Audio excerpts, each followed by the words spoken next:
Your Honors, in this venue, I announce my separation from the United States.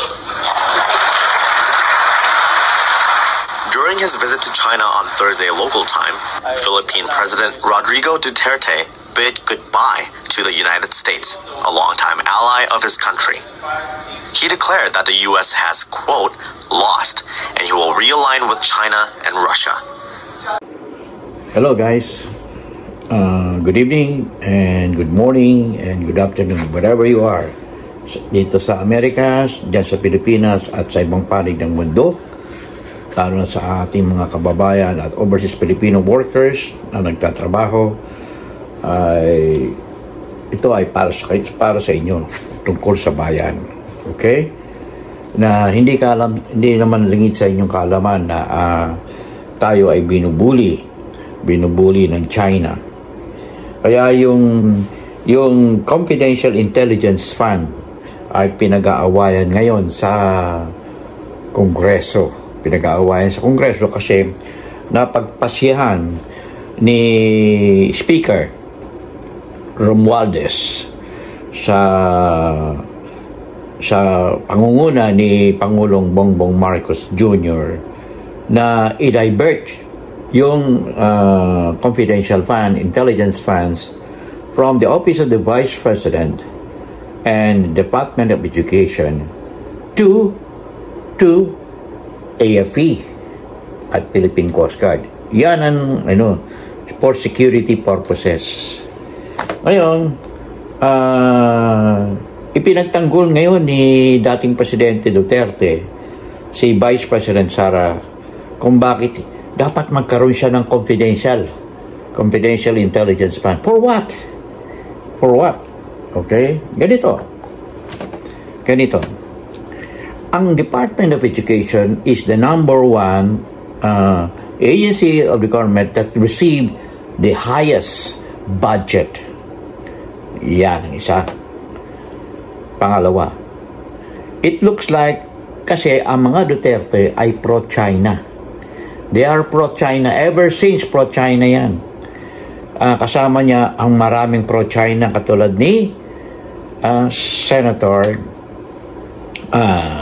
Robin Hood Padilla, Alan Peter Cayetano, Cagayan Governor Mamba. Yan ho ang mga pro-China. Pwede natin sabihin na kumikiling na malakas at ito ay isang propaganda ng China upang lasunin ang isip ng karamihan. Kasi mas marami ngayon ang maka-BBM. Binabati ko yung mga mga loyalists, Dati akong Lenny.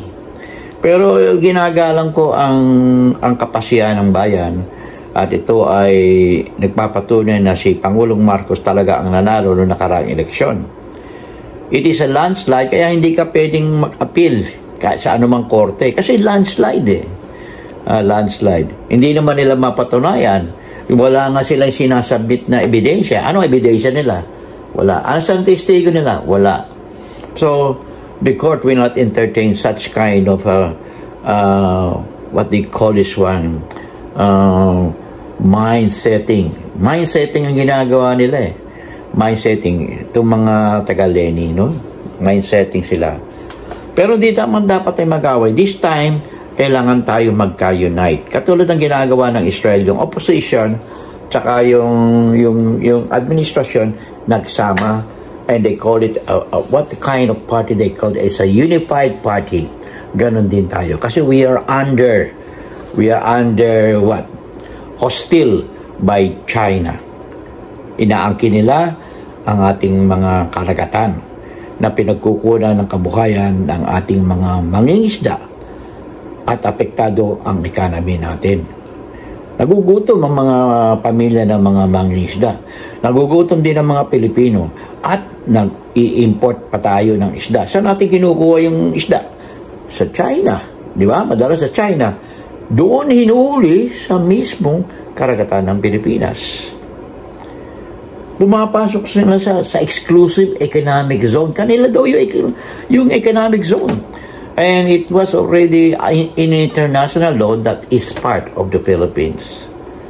That is part of the Philippines. Okay?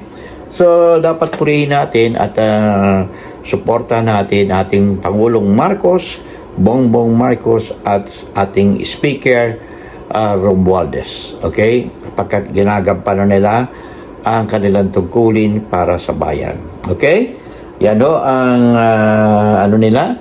At itong ginagawa ng Office of the Vice President is to mind setting so that we will not give more budget to the AFP and the Philippine Coast Guard and to also to Department of Fishery and Aquatic Resources.